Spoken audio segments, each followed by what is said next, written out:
उनके कार्यकाल में कैसे बना, वहां के नगर सेवक जिम्मेदार है, वहां की जो महिला नगर सेवक थी विमला पाटिल जी वो जिम्मेदार थी। उसके बाद अगर किरण भोरे के टाइम पे अगर बना होगा तो वो भी जिम्मेदार थे। आपके क्षेत्र में अवैध बांधकाम हो रहा और आपको पता नहीं है, ऐसा कैसा हो सकता है? तो ये सब के ऊपर भी जांच होनी चाहिए।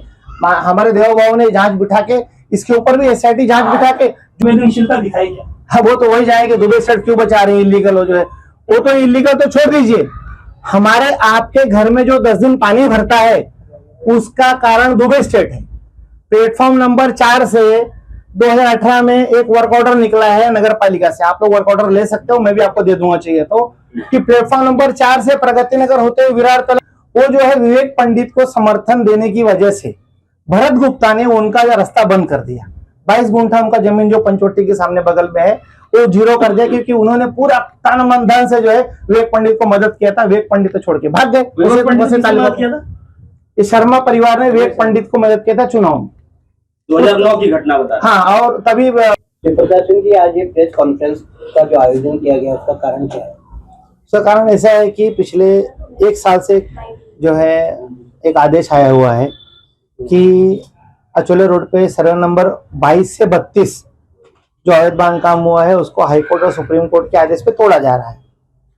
और जो वहाँ का जमीन मालिक है वो खुद ही तोड़वा रहा है, क्योंकि उसकी जमीन जो है आरक्षित थी डंपिंग ग्राउंड और एसटीपीपी, इसके लिए उसने जो है उस जमीन को खाली रखा था और वो वहाँ पे किसी प्रकार का ना उसने बांधकाम किया था ना किसी को बेचा था।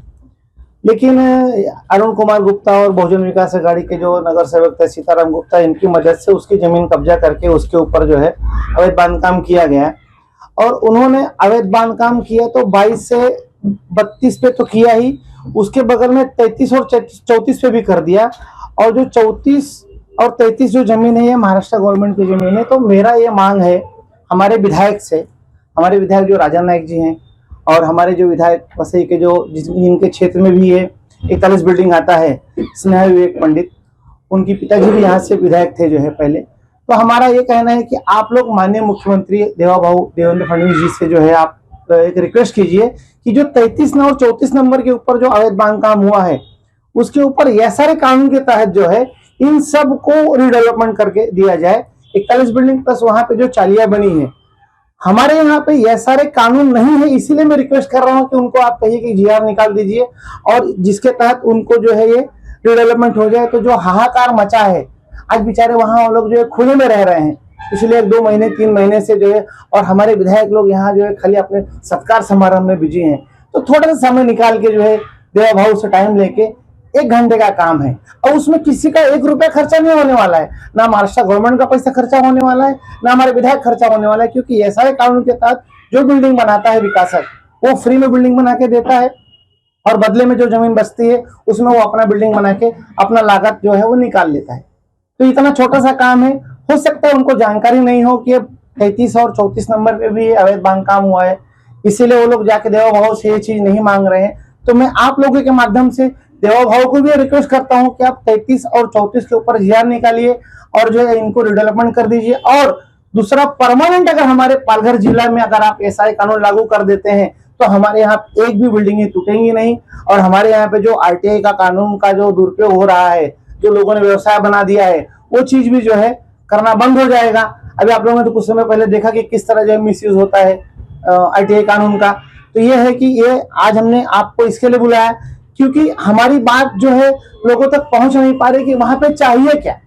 अभी जो है 2 दिन पहले पालक मंत्री जी गणेश नायक जी आए थे, वो भी बहुत दुखी थे कि ये जो हाहाकार मचा इसको रोका कैसे जाए। लेकिन कुछ लोगों ने उनको मिसगाइड कर दिया कि सुप्रीम कोर्ट और हाई कोर्ट का आदेश है, वहां हम कुछ नहीं कर सकते, डंपिंग ग्राउंड है और एसटीपी है। लेकिन आप ये उनको समझाओ कि साहब जो है हम 33 और 34 पे उनको रिडेवलपमेंट करके दे सकते हैं। अब ये लोग नहीं बता रहे हैं, क्यों गुमराह कर रहे हैं, इनका क्या स्वार्थ है, क्या है वो मैं नहीं जानता। आप जब ऐसा कानून लागू करने की बात कर रहे हैं तो पहला सवाल तो ये कि जो जमीन मालक है उनका जो लिटिगेशन है वो 1/3 जमीन पर है। जो पूरी कार्यवाही 41 बिल्डिंग जहाँ प्रभावित हो रही उसके 1/3 कुछ 7-8-10 एकड़ पर है, तो उसके बावजूद कार्यवाही एक साथ सब हो रही। दूसरी सवाल ये है कि डंपिंग ग्राउंड की बात कही जा रही है, तो शायद भले शासन का भी जो जमीन है डंपिंग ग्राउंड बोलकर खाली करवाया जा रहा है, तो वहाँ सारे कानून कैसे लागू कर पाएंगे, ये सवाल है। मैं 22 से 32 पे कहीं नहीं रहा हूँ ना, मैं 33 और 34 पे कह रहा हूं। आप 1/3 हो या 100% मैंने छोड़ दिया है। 22 से 32 को 100% मैंने छोड़ दिया है। मैं उसके ऊपर डेवलपमेंट करने की बात ही नहीं कर रहा हूं। मैं बात कर रहा हूं 33 और 34 के ऊपर। 33 और 34 जो सर्वे नंबर है, मैं उसके ऊपर डेवलपमेंट करने की बात कर रहा हूं। जो है मैं 22-32 पे कहीं नहीं रहा हूं, क्योंकि उसके ऊपर हो ही नहीं सकता है, क्योंकि वो विरोध कर रहा है। और दूसरा ये चीज जो है, ये टूटने के बाद जो है, ये फायदा किसको होने वाला है? 22 एकड़ सीताराम को फायदा होने वाला है, और जो पिटिशनर है उसको जो उसका 10-12 एकड़ होगा उसको होने वाला है। मैं 33 और 34 बोल रहा हूँ, मैं वो बोल ही नहीं रहा हूँ। मैं ये 2 सर्वे नंबर की मांग कर रहा हूँ, इसके ऊपर डेवलपमेंट करो। 22 से 32 के बीच में 34 और 33 और 34 शामिल नहीं शामिल। कौन कौन सा है उसमें? इसमें 22 से 32 के बीच में कौन कौन सा सर्वे नंबर है? वो 22, 23, 24, 25, 26, 27, 28, 32 तक पूरा है ना, वो पूरा है। 80 भी बताया जा रहा है। कितने 80 वहाँ 83 कहाँ है? 83 कोने में होगा? नहीं, जानकारी में तो नहीं मेरी 83 है वहाँ इसमें कोई लेआउट में नहीं है 83। 33 और 34 में जो महाराष्ट्र शासन का है उस पर क्या मेंशन है, किस चीज के लिए वो आरक्षित है? अभी ऐसा कुछ नहीं है, उस पर कोई आरक्षण नहीं है। आरक्षण 22 से 32 ही है। और उसके बाद उसके बगल में 33 और 34 के बगल में है ना, सर्वे नंबर 152 है माणिकपुर, जो कि नमक की जमीन है। वो 100 एकड़ पूरी जमीन खाली है। अगर आपको ऐसा लग रहा है कि 32-33 में नहीं ये लोग एडजस्ट हो पा रहे हैं, तो पूरी जमीन खाली है, वहां कोई नमक की खेती होती नहीं। आप जैसे वसंत नगरी गेट से बाहर निकलेंगे, राइट साइड में जो क्रिकेट खेलते हैं लोग, वो पूरी जमीन खाली है, वहां इनको बसा दो। जो है अजय शर्मा और विजय शर्मा पर क्या कहेंगे? जिस तरीके से उनकी मांग है, उनके कोई राजनीतिक दल से कोई संबंध नहीं है ऐसा कहा जा रहा है, क्या ये इस पर क्या कहेंगे? देखो, अजय शर्मा, विजय शर्मा नहीं, अजय शर्मा है। अजय शर्मा 2006-07 से उस अवैध बांधकाम को रोकने के लिए प्रयासरत था। उसको बहुत मारा गया, उसका हाथ वार टूट गया था, जो है फ्रैक्चर हो गया था। लेकिन पुलिस स्टेशन में जब कोई अवैध बांधकाम करता, किसी पत्रकार को मारता है या किसी शिकायतकर्ता को मारता है, तो एनसी के ऊपर कोई एफआईआर वगैरह होता नहीं है। उसको बहुत मारा गया। अजय शर्मा और पटेल परिवार अपने जगह पे सही है, उनकी जमीन कब्जा की गई है, वो अपने जगह पे सही है, उनकी जमीन को खाली करके उनको दे दिया जाए। अब ये है कि वो जो 4-4 महल की बिल्डिंग बनी, एक वो 24 घंटे में नहीं बनी। इसके लिए महाराष्ट्र गवर्नमेंट जिम्मेदार है, महानगर पालिका के अधिकारी जिम्मेदार है, जो भी पूर्व विधायक थे वो उसके जिम्मेदार है। उनके कार्यकाल में कैसे बना, वहां के नगर सेवक जिम्मेदार है, वहां की जो महिला नगर सेवक थी विमला पाटिल जी, वो जिम्मेदार थी। उसके बाद अगर किरण भैया के टाइम पे अगर बना होगा तो वो भी जिम्मेदार थे।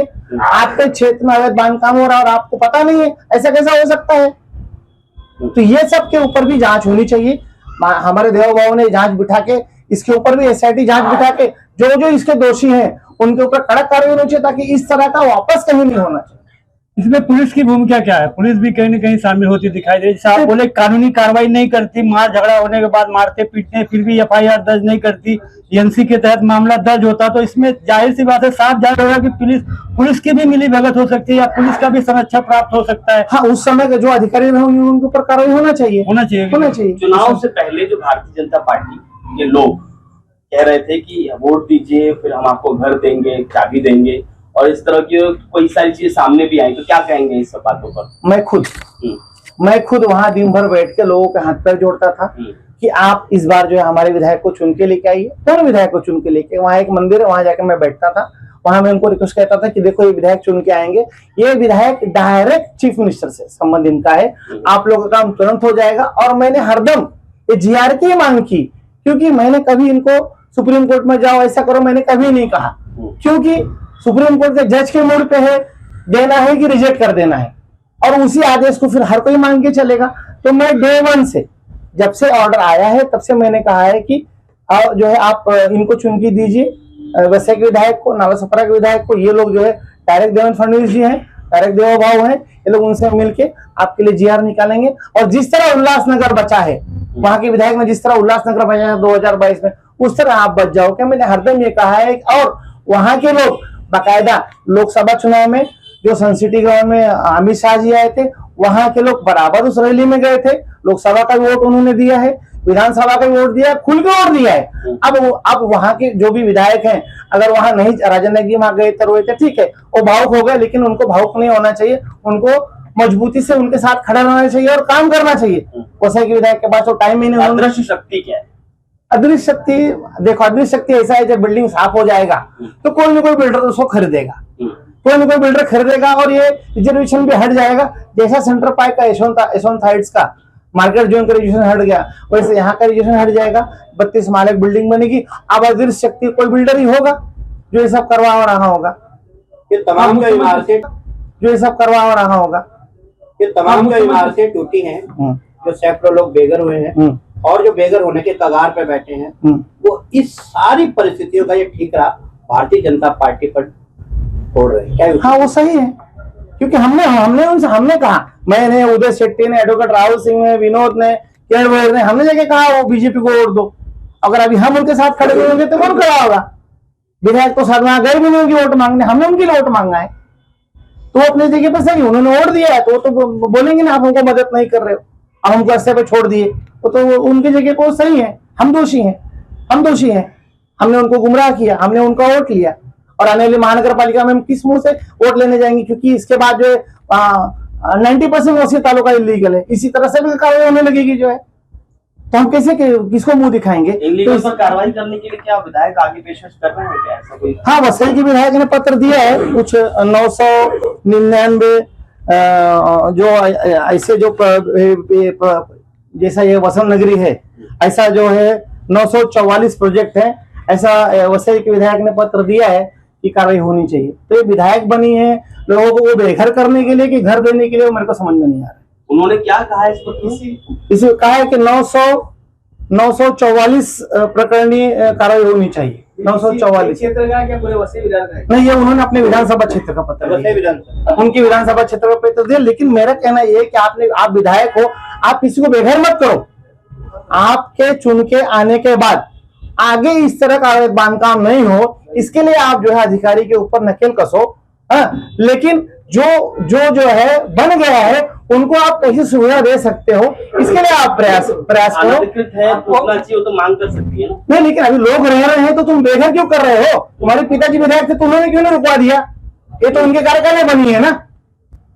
रुकवाने काम करो, तोड़ने का, बेघर करने का काम मत करो, उनको सुविधा दिलाने का काम करो। और आप विधायक हो, आपके कार्यकाल में यहाँ पे ऐसा कानून लेके आओ ताकि कोई भी यहाँ का गरीब आदमी बेघर नहीं हो सके। आपको लगता है कि आपकी मांग पर मुख्यमंत्री जी ध्यान देंगे? जब यहाँ के सांसद और विधायक उनसे मिलने गए इतना बड़े मामले पर तो उन्होंने 1 मिनट का समय नहीं दिया, तो क्या ऐसा नहीं? इन्होंने समय मांगा नहीं, इनको समय मांग के बंगले पे जाके बैठ के बात करना चाहिए था। फोटो खिंचाने के लिए आप बंगले पे जाते हो कि मैं जीत के आया हूं, आप शुभेच्छा ले लो, तो ये मांग के लिए आप भीड़ में क्यों गए मंत्रालय में? मुख्यमंत्री जी तो अपने बंगले में बैठे हैं ना। आपको समय, उनको समय चाहिए कि मैं लेके दूं क्या उनको समय मुख्यमंत्री जी का? बोलो। लेकिन आप उनको समझाओ, आप चुन के आए हो ना, आपकी जवाबदारी है। आप उनको समझाओ कि साहब ये 2 सर्वे नंबर को हम रोकने को नहीं बोल रहे हैं, रोको मत, डेमोलेशन हो जाने दो, लेकिन उनका घर पट्टी, उनका लाइट बिल लेके उनको एसआरए कानून के तहत ये सर्वे नंबर प्लस वो जो नमक की खाली जमीन पड़ी है उसके ऊपर ये आपका सीधा ये कहना है कि चाहे विधायक हो या सांसद हो, उनकी इच्छा शक्ति नहीं है। आप इन तस्वीरों छोड़ के भाग रहे हो, आप उनको गलत है। आप जिस एसआरए कानून की बात कर रहे हैं, अगर वो पालघर जिले में लागू हो भी जाता है तो एसआरए कानून के तहत जो स्लम इलाकों में निर्माण हुए हैं उसको रिहेबिलिटेशन करने की बात की जाती है। स्लम रिहेबिलिटेशन अथॉरिटी एसआरए का तात्पर्य होता है। तो ये तो बिल्डिंगे है ना, ये तो स्लम एरिया है नहीं, तो कैसे रिहेब होगा अगर एसआरए लगा? हाँ सुनिए, आप जो बगल में बिल्डिंग बनेगी, देखिए इसके लिए स्पेशल केस है, इसके लिए मैं जीआर निकालने को कह रहा हूँ। मैंने ये नहीं कहा कि एसआरए कानून लागू ये बन जाएगी। इसको स्पेशल केस में मैंने क्या कहा, जैसे उल्लासनगर में एक्स्ट्रा एफएसआई देके, उल्लासनगर में 2022 में एकनाथ शिंदे ने एक्स्ट्रा एफएसआई देके हजारों बिल्डिंग बचाई, वैसे इसके लिए स्पेशल जीआर निकालो कि 32, 33 और 152 मानिकपुर में ये 4 बिल्डिंग के लिए आप रिहैब करने का स्पेशल जीआर निकालो ना। एसआरए जैसा कोई जीआर निकालो, एसआरए में ही, क्योंकि एसआरए में ही फ्री में घर मिलेगा, तो आप एसआरए का जीआर निकालो, उसमें इंक्लूड करो कि 41 बिल्डिंग को भी आपको दिया जाएगा, आपको जितना जमीन चाहिए आप यहाँ से ले लो। एसआरए में अमेंडमेंट। ये तस्वीरें क्या कहती हैं आपकी, जो आप बहुत सारी तस्वीरें लेके बैठे? नहीं, तस्वीरें क्या है, वो फोटो है। और अब यहाँ दूसरा, ये जो विधायिका जी है, इनके बगल में जो बैठे हैं वह भाई फोड़के हैं, हमारे वसई दरबार के वरिष्ठ पत्रकार हैं, जो है उनके लड़के हैं। ये रिटायर्ड अवर सचिव हैं, मतलब मनाली के कैडर के थे, होम डिपार्टमेंट से रिटायर्ड। ये इनके पीए हैं, तो क्या इनको एडवाइस नहीं दे सकते हैं कि आपको ऐसा करना चाहिए? किसके पीए? ये स्नेहा पंडित के पी है, अच्छा। भाई फोड़ के। और दूसरा, इनके जो पिताजी हैं हमारे जो विवेक पंडित जी, हमारे वसई तालुका के स्वयं घोषित जो है क्या कहते हैं उसको, भाऊ नहीं है क्या, तारणहार, नहीं तारणहार। 35 साल में इन्होंने जो है पूरा जो है वसई तालुका को जो है मुक्त करा दिया। विधायक बनने के बाद गायब हो गए 5 साल, अभी दिखाई दे रहा है अनिल पवार के साथ में। और ये इनका बहुत ही करीबी संबंध हमारे मुख्यमंत्री जी से है, और ये कैबिनेट मंत्री दर्जा इनके पास है। तो ये जो टाइम पास कर रहे हैं अनिल पवार जी के यहाँ पे, 5 मिनट का टाइम दो को समझा देवे ना कि साहब एक GR निकालो, उनको रिहाब करो। क्यों परेशान कर रहे हो? तुमको वापस महानगर पालिका चुनाव के लिए लोगों को परेशान करने का है क्या? भड़का के चुन के आने का है क्या? अरे सुविधा तो अपने आप चुन के आ जाओगे। अभी तक 29 गांव इनके समय का अभी तक क्लियर नहीं हुआ है। चले गए विधायक बन के चर्च गेट में फ्री का जो घर मिला था विधान भवन का, उसके बाद तो वसई तालुका में घर का हमको नहीं मालूम। पहले ग्रीष्मा गार्डन में था, वो हाईकोर्ट का ऑर्डर आया तो छोड़ के चले गए, फिर सरकारी मरे, फिर कहाँ लापता है अभी। अभी मुझे कुछ ने फोटो भेजा कि अनिल पवार यहाँ दिखाई दिए थे, कैबिनेट मंत्री दर्जा है इनके पास जो है। 1 मिनट का काम इनके लिए है। इन्होंने ही बेटी को विधायक बनाया, लोगों को फोन किया कि हम तुमको मदद करेंगे हर चीज से, तो क्यों मदद नहीं कर रहे टच बिल्डिंग को? तुम्हारे लिए 5 मिनट का काम है। और ये जो है पूरे विधायक को राय देते हैं, पूरे महाराष्ट्र के विधायक को राय देते हैं। इनकी एक संस्था है समर्थन जो है, पूरे विधायक को महाराष्ट्र को राय देते हैं, ऐसा काम करो वैसा काम करो। पूरे महाराष्ट्र के विषय को ये उठाते हैं। तो यहाँ का विषय क्यों नहीं उठा रहे हो भाई? क्यों नहीं उठा रहे हो? इनके डायरेक्ट संबंध देवेंद्र फडणवीस जी से भी है, जो नगर विकास मंत्री हैं एकनाथ शिंदे जी, उनसे भी है। तो क्यों नहीं कर रहे हैं काम ये जो है? विधायक स्नेहा दुबे पंडित मैडम ने जिस तरह से पुलिस को पत्र दिया है कि हमारी टीम दाखिल करो, और एक तरफ देखा जाए तो दुबे स्टेट वो भी पूरा का पूरा इलीगल वहां पर एक्टिविटीज इलीगल है, क्या उसको लेकर उन्होंने कभी संवेदनशीलता दिखाई क्या? हाँ, वो तो वही जाएंगे, दुबे स्टेट क्यों बचा रहे हैं इलीगल हो जो है? वो तो इलीगल तो छोड़ दीजिए, हमारे आपके घर में जो 10 दिन पानी भरता है उसका कारण दुबे स्टेट है। प्लेटफॉर्म नंबर 4 से 2018 में एक वर्क ऑर्डर निकला है नगर पालिका से, आप लोग वर्क ऑर्डर ले सकते हो, मैं भी आपको दे दूंगा चाहिए तो, कि प्लेटफॉर्म नंबर 4 से प्रगति नगर होते हुए विरार तक 20 फुट बाई 20 फुट, 20 फुट गहरा 20 फुट चौड़ा का RCC गटर सैंक्शन है, लेकिन आज तक दुबे स्टेट से वो काम चालू ही नहीं हुआ। प्रगति नगर में कुछ जगह तक बना है, वो कोई जावेद शेख उसका कॉन्ट्रैक्टर है। आज तक जो है वो प्रभाकर काले फोन करता है, दुबे स्टेट में जाने का नहीं, अनिल पवार उधर जाने का नहीं, फोन करता है। क्या बात है? तुम नगर विकास मंत्री के पीओ, तुम मुख्यमंत्री के पीओ, तुम ऐसा डेवलपमेंट रोकते हो? गलत बात है ये। और तस्वीरें जो आप और भी लेके हैं बस वो खत्म हो गया। अभी दूसरा है जो ये तस्वीर है, ये तो विधायक को शुभेच्छा देने गए थे जो पिटिशनर है अपने 41 बिल्डिंग के, तो इनके संबंध तो इनके पिताजी से भी थे, ऐसा कुछ नया बात नहीं है। हाँ, तो ये विधायक है तो शुभेच्छा देना देता है, और नहीं उनके एकदम कट्टर समर्थक है, पंडित पंजाबी कट्टर समर्थक। चुनाव से पहले ही तस्वीरें सामने नहीं आ रही थी, अब चुनाव के बाद ये तस्वीरें सामने आ रही, तो क्या समझे इसको? अभी लोगों ने भेजा है कि देखिए देखो अजय शर्मा है, मेरे भी अच्छे मित्र है, वो लोगों ने भेजा है, तो मैंने कहा कोई बात नहीं, किसी ने भेजा है तो मैंने कहा चलो। अजय शर्मा का आपने जिक्र किया, कुछ ऐसी खबरें भी आई कि अजय शर्मा का जो खुद वेस्ट में घर है वो एक गार्डन की जमीन में से होकर वहां जबरदस्ती रास्ता बनाया जा रहा है, इस तरह की कुछ खबरें। वो 22 गुंठा वाला ना, वो उनका खुद का जमीन है वो अभी। हाँ, अच्छा, वो अपने पॉइंट निकाला। वो जो है विवेक पंडित को समर्थन देने की वजह से भरत गुप्ता ने उनका जो रास्ता बंद कर दिया। 22 गुंठा उनका जमीन जो पंचवटी के सामने बगल में है वो जीरो कर दिया, क्योंकि उन्होंने पूरा तन मन धन से जो है विवेक पंडित को मदद किया था। विवेक पंडित को छोड़ के भाग गए। शर्मा परिवार ने विवेक पंडित को मदद किया था चुनाव में, 2009 की घटना बता। हाँ, और तभी भरत गुप्ता वहाँ के सभापति थे, उन्होंने जो है उनका रास्ता, जो उनका 22 गुंठे का प्लॉट था उसका रास्ते ब्लॉक कर दिया। ये समय ऐसा कहा जाए कि वो वहाँ गार्डन है और गार्डन में से फिर वो अपना रास्ता निकाल देते हैं। अब देखो प्रयास कर रहे हैं, उनका जमीन में तो गार्डन नहीं है ना, बगल में गार्डन है। पहले उनका जमीन खुला था, पहले कोई गार्डन नहीं था, लेकिन विवेक पंडित के विधायक बनने के बाद और इनके समर्थन करने का भरत गुप्ता ने पर्पसली वहां गार्डन बनवा के उनको ब्लॉक कर दिया। क्या ऐसा माने जो तस्वीर आप दिखा रहे हैं थोड़ी देर पहले जी, क्या 2009 के जो मित्रता थी, जो समर्पण था, जो त्याग था, वो 2025 में कुछ उसका लाभ मिलेगा? अभी हर कोई सोचता है भाई विधायक बने मेरा कुछ भला हो जाएगा, हो सकता है रास्ता उस्ता चक्कर में गए, तस्वीर का कनेक्शन क्या यही है? हो सकता है रास्ता पाने के लिए गए उनके विधायक आए, हो सकता है मेरे गार्डन में से 2 फुट 4 फुट रास्ता दे देवे और बदले में वो उनका मांग ये है कि मेरे को आप रिश्ता क्या कहलाता है? उनका कहना यह है कि आप मुझे रास्ता दे दीजिए, बदले में आप मेरे से जमीन ले लीजिए, आप वाटर सिस्टम कर लीजिए। हो सकता है उनको लगता होगा कि भाई विधायक है तो मेरे को रास्ता मिल जाए, उसीलिए कर रहे होंगे। आपके हिसाब से ये रिश्ता क्या कहलाता है? अभी रिश्ता तो देखो भाई आज के दिन में क्या बोल सकते हैं। सर्वे नंबर 113 पर सरकारी जमीन पर वहाँ एक इमारत को लेकर पत्र बकायदा महानगर पालिका में आज भी मौजूद है। पूर्व विधायक विवेक भाऊ उन्होंने पत्र दिया था कि ये आरक्षित जमीन पर बिल्डिंग बनी हुई है, वो बिल्डिंग आज तक सलामत है। अभी कैसा है, अपने यहाँ का व्यापार है, शिकायत करो तो बाद में फॉलोअप मत करो। ये व्यापार है, इस व्यापार में तो कितने लोग जेल गए, कितने लोग फरार हुए, कितने लोग करोड़पति हो गए इस व्यापार में, तो उसके लिए वो एक पंडित बता सकता है कि उन्होंने फॉलोअप क्यों नहीं किया आगे।